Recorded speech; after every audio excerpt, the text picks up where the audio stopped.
राधे राधे प्रिय दर्शकों। मध्य प्रदेश के एक छोटे से गांव में श्यामलाल जी अपनी बूढ़ी पत्नी सुनीता जी के साथ रहते थे। सुनीता जी की तबीयत काफी समय से खराब चल रही थी। एक दिन वह सुबह सुबह उठते ही अपने पति से कहने लगती हैं कि सुनते हो, कितनी बार कहा कि गौरव को फोन लगा दो, वह मुझसे मिलने आ जाए। श्यामलाल जी कहते हैं, मैंने गौरव से बात किया था, तुम चिंता मत करो। गौरव ने कहा है कि मैं जल्दी ही 15 दिन की छुट्टी लेकर गांव आने वाला हूँ। साथ में वह बहू और बच्चों को भी लेकर आएगा। सुनीता जी यह बात सुनकर थोड़ा राहत की चैन लेती हैं। वहीं श्यामलाल जी की आंखों में आंसू तैर जाते हैं।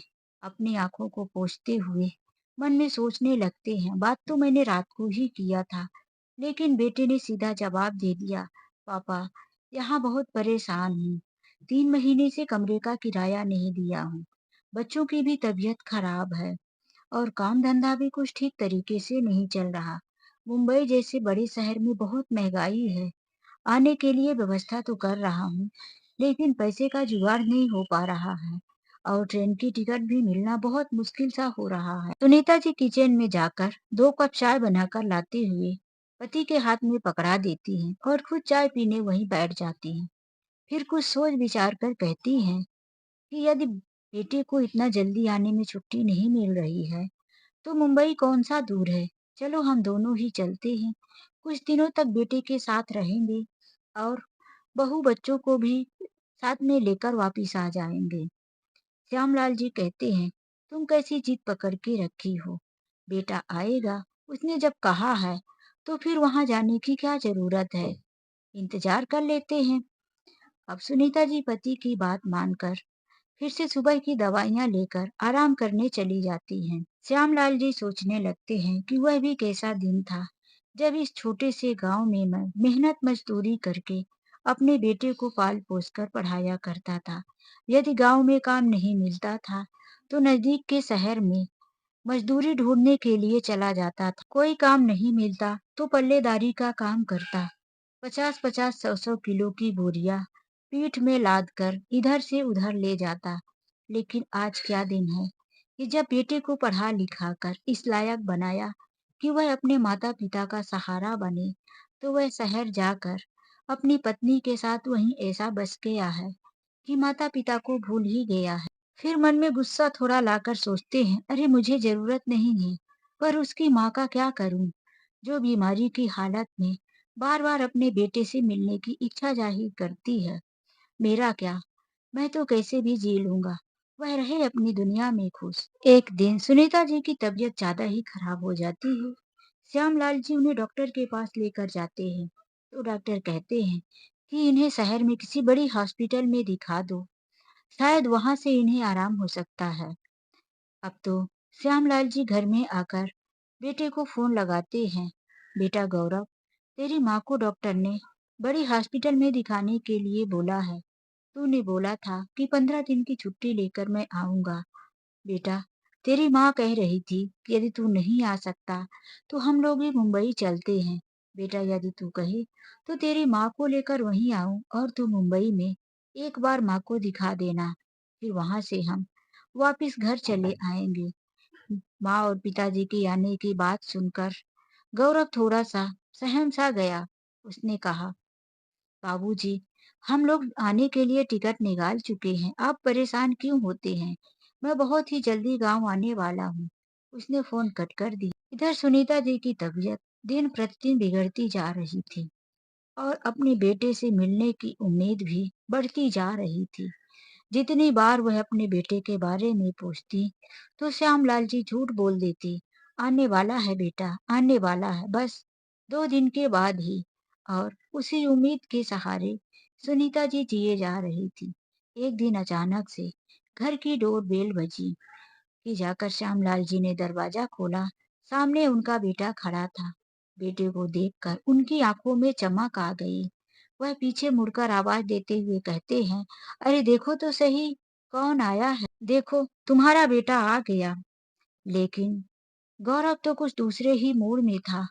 वह पिताजी को देखते ही चिल्लाने लगता है, क्या बाबूजी, आप पूरे मोहल्ले में, पूरे गांव में क्या ढिढोरा पीटते रहते हैं कि मेरा बेटा मुंबई चला गया। अब वो मुंबई का होकर रह गया है। हम लोगों का ध्यान नहीं रखता, कभी मिलने नहीं आता। वहाँ फ़ोन पर फ़ोन मेरे पास जा रहे। यह सुनकर श्यामलाल जी आश्चर्य में, बेटा मैंने तो किसी से कुछ नहीं कहा, और तेरी माँ तो कई दिनों से खाट पर पड़ी है। उससे तो उठा भी नहीं जाता और ना ही उससे कोई मिलने आता। अब झूठ मत बोलो बाबूजी। अभी 2 दिन पहले चाचा जी ने फ़ोन किया था। फिर मामा जी ने भी फ़ोन किया, मौसा जी ने भी फ़ोन किया कि अपनी माँ से मिलने क्यों नहीं आते, कितने खुदगर्ज हो गए हो। श्यामलाल जी कहने लगे, अच्छा तो ये बात है। बात ये है बेटा कि मैंने तुम्हारी कोई शिकायत नहीं की। चाचा जी का फ़ोन आया था तुम्हारे कि कैसी हैं भाभी जी, तो मैंने उन्हें हाल बताया। मौसा जी ने भी फ़ोन किया था, तो तुम्हारी मम्मी की हाल-चाल ले रही थी, तो मैंने उनको भी बताया कि तबीयत ठीक नहीं है, और फिर तुम्हारे बारे में भी पूछे, तो मैंने कह दिया कि गौरव आने वाला है, वो कोशिश कर रहा है और माँ से मिलने ज़रूर आएगा। बेटा मैंने इसमें कुछ झूठ नहीं बोला। सगे-संबंधी लोग औपचारिकतावश पूछ ही लेते हैं कि कैसी है माँ की तबीयत, बच्चे कहाँ हैं, कब आ रहे हैं, तो इसमें नाराज़ होने की क्या बात है? क्या हमारा इतना भी हक नहीं बनता तुम्हारे बारे में बोलने का? अब छोड़ो भी पिताजी, आपने तो मेरा जीना ही हराम कर दिया है। यह कहकर वह माँ के कमरे में झल्लाता हुआ चला जाता है, लेकिन माँ के सामने थोड़ी मुंह बंद करके ही रहता है। कैसी हो माँ, अब बताओ, कैसा लग रहा है? माँ कहती है, बेटा अब तुम आ गए हो ना, अब सारी बीमारी दूर हो जाएगी। बड़ी देर कर दी आने में। किसी तरह से दोनों हाथ से पकड़कर खाट को सहारे से माँ बैठ जाती है और अपने बेटे को छूने लगती है, उसके गालों में, उसके बालों में सहलाने लगती है और कहती है, बेटा तेरे इंतजार में मेरी आंखें पथरा गई, एक नजर तुझे देखने के लिए। गौरव कहता है, माँ मैं यहाँ ज्यादा दिन रुकने नहीं आया हूँ। वहाँ मुंबई में मेरी पत्नी और 2 बच्चे अकेले हैं। इतना ज़्यादा काम होता है, बच्चों को लेने जाना, छोड़ने ला जाना। मेरी पत्नी अकेले परेशान हो जाएगी। चलो माँ, तैयार हो जाओ। जैसे सुनीता जी की जान में जान आ गई, वह जल्दी से तैयार होने लगती हैं। लेकिन बेटे के इस तरह से रूखेपन को देखकर श्यामलाल जी का मन जरा सा भी नहीं होता कि वह बेटे के साथ मुंबई जैसे शहर में जाएं। लेकिन जब अपनी पत्नी का उत्साह देखते हैं और वहाँ तबीयत भी ठीक नहीं थी, तो उन्होंने सोचा, चलो डॉक्टर ने भी बोला है कि इन्हें एक बार शहर में चेकअप करवा देना, तो जा रहा हूँ। वहाँ सुनीता जी का अच्छे से दवाई भी करवा दूंगा। उसकी खुशी के लिए ही मैं चला जाता हूँ। वह भी बेटे के साथ। दोनों पति पत्नी मुंबई आ जाते हैं। वैसे तो गौरव लाने वाला नहीं था, लेकिन उसने मन में सोचा कि यदि मैं माता पिता को यहाँ से नहीं ले गया, तो फिर मुझे रिश्तेदारों का बार बार फोन आएगा और वह मेरी बड़ी बेइज्जती करेंगे। उनकी बात सुनने से तो सही है कि मैं इन्हें साथ में ही ले जाता हूँ। यहाँ लाने के बाद गौरव की पत्नी अपने सास ससुर के साथ कोई मान सम्मान से बात ही नहीं करती, ना उनके साथ बैठती है और ना ही उनका कोई ध्यान रखती है। ध्यान तो पूरा श्यामलाल जी को ही रखना पड़ता है। और श्यामलाल जी अपनी बहू की बात को समझ भी रहे थे कि बहू किस तरह से हमें इग्नोर करती है, हम लोगों को देखकर नाक चढ़ा लेती है। उसे पसंद नहीं कि हम लोग यहाँ आकर रहे, लेकिन अपनी पत्नी की खातिर वह वहाँ रुक जाते हैं। 4-5 दिन ही बीते थे कि श्यामलाल जी को वहाँ बिल्कुल अच्छा नहीं लग रहा था। एक-एक पल भारी हो रहा था। 5 दिन उनको लग रहा था 5 साल के बराबर। कितना जल्दी पत्नी की दवाइयाँ हो जाए, तो वह अपने घर खुले माहौल में पहुँच जाए। जब एक ही घर में रहकर ना बहू बात करती थी और ना पोता-पोती, वह दोनों पति-पत्नी एक छोटे से बंद कमरे में पड़े रहते थे। कितना बुरा समय था। बेटा कब आता था, कब जाता था, उन्हें पता भी नहीं चलती थी और ना ही वह माता-पिता से मिलने जाता था। इसीलिए श्यामलाल जी वहाँ से बहुत ही जल्दी जाना चाहते थे। एक दिन सुनीता जी की तबीयत खराब हो गई, तो श्यामलाल बाहर ही बेटे का इंतजार करते रहे। जब वह आया, तो उससे कहने लगे, बेटा तेरे आने जाने का तो कुछ पता ही नहीं। माँ की तबीयत खराब है, तो यहाँ लाकर रख दिया है। इतने बड़े शहर में मुझे किसी डॉक्टर हॉस्पिटल का पता भी नहीं कि मैं लेकर जाऊं। माँ को एक बार किसी डॉक्टर को दिखा दो। यह सुनकर गौरव बोला, हाँ, मैं कल सुबह ही माँ को दिखा देता हूँ। जब दूसरे दिन गौरव हॉस्पिटल लेकर गया, बाबूजी घर पे ही थे। पूरा दोपहर बीत गया। बड़ी देर के बाद गौरव माँ को लाया और घर पे छोड़कर वापस चला गया। इधर श्यामलाल जी इंतजार करते रहे कि आखिर डॉक्टर ने क्या बोला होगा। कैसी है मेरी पत्नी की तबीयत? वह पत्नी से पूछे नहीं, लेकिन अपने बेटे गौरव से तो पूछना चाहते थे। गौरव का इंतजार करते रहे, लेकिन गौरव रात को 11 बजे वापस आया। तभी तक बाबूजी सोए नहीं थे। उससे जानने की इच्छा की वजह से उन्हें नींद नहीं आ रही थी। जैसे ही गौरव आया तो वह पूछ बैठे, बेटा, माँ को छोड़कर तू कहाँ चला गया था? तेरा फोन भी नहीं लग रहा था। आखिर डॉक्टर ने क्या कहा? तुमने तो मुझसे बताया ही नहीं। गौरव ने बोला, बाबूजी, माँ की तबीयत ज्यादा खराब है। अब डॉक्टरों का कहना है कि माँ कुछ दिनों की ही मेहमान है। इसीलिए मैं माँ की अंतिम क्रिया कर्म करने के लिए व्यवस्था करने गया था। कुछ पैसों का भी जुगाड़ करना पड़ेगा। मेरा हाथ तो बिल्कुल खाली है। यह बात सुनकर श्यामलाल जी के पैरों तले से जमीन सरक गई। जिंदा माँ की क्रियाकर्म करने के लिए बेटा पैसे की व्यवस्था कर रहा है। यह कैसा इंसान है? एक इंसान सुनता है कि माँ के अब थोड़े दिन बचे हैं तो कुछ और करता है, माँ की इच्छा पूरी करता है, किसी और डॉक्टर को दिखाता है। यह तो डायरेक्ट शमशान ले जाने की तैयारी कर रहा है। उनका दिल अब बहुत जोर जोर से धड़क रहा था। अपने बेटे के ऊपर से तो उनको नफरत सी होने लगी थी। उन्हें आज रात को नींद नहीं आ रही थी। वह कमरे से बाहर निकले, उन्हें कमरे के अंदर घुटन हो रही थी। उन्होंने देखा उनकी पत्नी गहरी नींद में सोई थी। इसीलिए वह धीरे से कमरे के बाहर निकले। गैलरी से निकलते हुए ही बहू बेटे का कमरा पड़ता था, तो उन्होंने बेटे और बहू की आवाज आती थी, तो उन्हें कान में कुछ माँ शब्द सुनाई दिया, इसीलिए वह रुक गए। उनकी बहू कह रही थी, देखो, ये आखिर कब तक चलेगा? तुम अपने माता पिता को यहाँ लाकर रख दिए और हमारा इतना छोटा सा घर है। हमें ये बिल्कुल पसंद नहीं है। मम्मी पापा को ले जाओ अपने और अपने घर वापस छोड़कर आओ। मेरी कोई जिम्मेदारी नहीं। ना तो मैं उन्हें ज्यादा दिनों तक बना के खिला सकती और ना ही उनकी दवाइयों का ध्यान रखूंगी। और खर्च से ऊपर से बढ़ गया है। मैं तो अपने खर्चों में कोई कंट्रोल नहीं करूंगी। यह बात जब गौरव ने सुना तो उसने कहा, तुम परेशान क्यों होती हो? आखिर मैं क्या करूं? मैं मजबूर हो गया था गांव से लाने के लिए, इसीलिए लाया, वरना मैं भी नहीं चाहता कि यहाँ इन लोगों को लेकर आता। वैसे भी डॉक्टर ने ये कहा है कि माँ ज्यादा दिनों तक जी नहीं पाएगी, कुछ दिनों की मेहमान है। तो जैसे ही माँ मर जाएगी तो चलो माँ से पीछा छूट जाएगा और बचेंगे बाबूजी। तो बाबूजी को मैं यहीं मुंबई में किसी वृद्धा आश्रम में ले जाकर रख दूंगा। उसके बाद गांव का जो मकान है वह बेच दूंगा। बस हम भी फ्री हो जाएंगे और बाबूजी भी फ्री हो जाएंगे। जब यह बातें बाबूजी ने सुन लिया तो मानो उन्हें ऐसा लग रहा था कि किसी कसाई खाने के जेल में बंद है।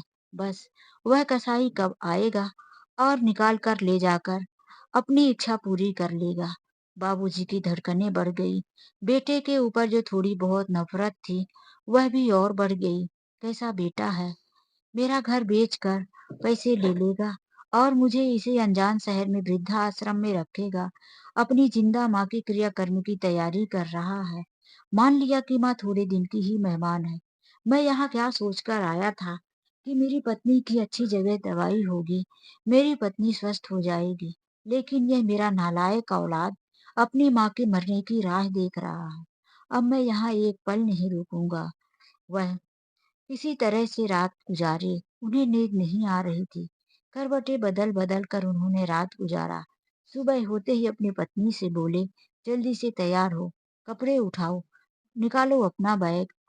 सुबह 5 बजे ही जब बेटा और बहू सो रहे थे तो वह दोनों धीरे से घर का दरवाजा खोले और घर के बाहर निकल आए। यहाँ रेलवे स्टेशन पर आकर मध्य प्रदेश की तरफ जाने वाली ट्रेन का दोनों पति पत्नी के लिए चालू टिकट निकाल लिया और दोनों ट्रेन में बैठ गए। कब से सुनीता जी पूछे जा रही थी, बताओ तो सही, क्या हुआ है? मुझे भी तो बताओ, लेकिन अभी तक श्यामलाल जी ने कुछ नहीं बताया था। अब ट्रेन में बैठे तो सुनीता जी ने फिर से पूछा, इतनी भीड़ है, बैठने को भी जगह नहीं है। वहीं नीचे दोनों बैठ गए थे क्योंकि चालू डिब्बा में भीड़ बहुत हुआ करती थी। दोनों पति पत्नी गेट के थोड़ी दूरी पर ऐसे ही बैठे हुए थे। तो श्यामलाल जी ने कहा, किसी तरह से हम घर पहुंच जाएंगे, बस तुम चिंता मत करना और ना ही घबराना, ताकि तुम्हारी तबीयत खराब ना हो। बस घर चलते हैं, सब घर पहुंचकर बताएंगे। इधर जब गौरव और उसकी पत्नी उठे, उन लोगों ने अपना सुबह का काम किया। काम करते हुए 9:30 बजने लगा। तो गौरव सोचा कि माँ बाबूजी तो सुबह 6 बजे ही उठकर कभी हॉल में, कभी किचन में झांकते, तो कभी अपने कमरे में, लेकिन आज वह लोग कमरे से बाहर क्यों नहीं निकल रहे? गौरव यही सोचकर कमरे में देखने गया तो वहां बिल्कुल कमरा खाली था, ना उनका सामान ना वह। उसने फोन लगाया तो श्यामलाल जी ने बोला, हम लोग मुंबई शहर छोड़ के अपने गांव जा रहे हैं। बस हमें तुम्हारी जरूरत नहीं है। तुम अपनी दुनिया में खुश रहो और हम अपनी दुनिया में। इतना कहकर श्यामलाल जी ने फोन कट कर दिया। सुनीता जी आश्चर्य से अपने पति के मुंह की तरफ देखती जा रही थी। आखिर हुआ क्या है? लेकिन श्यामलाल जी ने अभी उन्हें कुछ नहीं बताया। दूसरे दिन दोनों घर पहुंच गए। श्यामलाल जी घर पहुंचकर अपनी पत्नी को बोले कि तुम आराम करो, मैं तुम्हारे लिए सब कुछ करता हूँ। श्यामलाल जी अपनी पत्नी की जी जान से सेवा करने लगे। उनकी टाइम टाइम से दवाइयाँ, उनके लिए खाना, सारी व्यवस्था वह अच्छा सा फल फ्रूट सब कुछ करने लगे। लेकिन अभी भी सुनीता जी पूछे जा रही थी कि आखिर हुआ क्या है। कुछ दिन बीते थे कि एक दिन दोनों सुबह शहर पर जा रहे थे। तो सुनीता जी ने पूछ दिया, अब तो आए हुए 15 दिन हो गए, लेकिन आज तक तुमने ये नहीं बताया कि मुंबई से इतना हड़बड़ी में क्यों भागे, जैसा कोई भूत देख लिया हो। श्यामलाल जी कहने लगे कि तुम्हारा बेटा तुम्हारे जीते जी तुम्हारी अंतिम विदाई की तैयारी कर रहा था। हमारे घर और जमीन को बेचकर मुझे वृद्धा आश्रम में रखने की तैयारी कर रहा था। मैंने सारी बात दोनों की सुन लिया था, इसीलिए मैं वहां से चला आया तुम्हें लेकर। अब तुम बताओ, तुम अगर बेटा बेटा करती हो तो चलो, उसी कसाई बेटे के पास तुम्हें छोड़कर आता हूँ। अपने पति की ऐसी बातें सुनकर आज तो सुनीता जी के मन में भी नफरत सी हो गई। छोड़ो जी, मुझे नहीं जाना ऐसे बेटे के पास। बस वह खुश रहे, मुझे कुछ नहीं चाहिए। तुमने ठीक किया जो मुझे अपने गांव लेकर आ गए। अगर मुझे अपने गांव में मौत भी आई तो मैं सुकून के साथ मर पाऊंगी। श्यामलाल जी ने कहा, तुम्हें कुछ नहीं होगा, तुम इस बात की चिंता छोड़ दो। बस एक बात मेरी सुन लो कि अब हम अपने घर और जमीन में से एक तिनका अपने बेटे और बहू को नहीं देंगे। हम अभी के अभी वसीयत करवा देते हैं कि हमारे मरने के बाद हमारी गांव की सारी जमीन और हमारा घर किसी वृद्धा आश्रम को दे दिया जाएगा। सुनीता जी अपने पति की बात में सहमति दे दी। अब दोनों पति पत्नी के दिल से बेटे के साथ रहने की मोह माया खत्म होती नजर आ रही थी। श्यामलाल जी सुनीता जी का अच्छे से ध्यान रखने लगे और समय समय पर दवाइयाँ, किसी प्रकार की चिंता न करने की बात हमेशा कहते। दोनों अपनी सेहत पर ध्यान रखने लगे तो नतीजा यह हुआ कि धीरे धीरे सुनीता देवी जी की तबीयत ठीक होने लगी और दोनों पति पत्नी अपने जीते जी एक दूसरे की मदद और एक दूसरे के साथ देने का वादा किए। फिलहाल तो दोनों पति पत्नी स्वस्थ हो चुके थे और एक दूसरे का सहारा बन के जी रहे थे। तो दोस्तों, यह कहानी आप लोगों को कैसी लगी? लाइक और कमेंट करके जरूर बताएं। तो चलिए मिलते हैं ऐसी एक नई कहानी के साथ। आज के लिए बस इतना ही। राधे राधे, जय श्री कृष्णा। दोस्तों, जाने से पहले चैनल को यदि सब्सक्राइब नहीं किया है तो प्लीज प्लीज प्लीज सब्सक्राइब कर लीजिए। राधे राधे।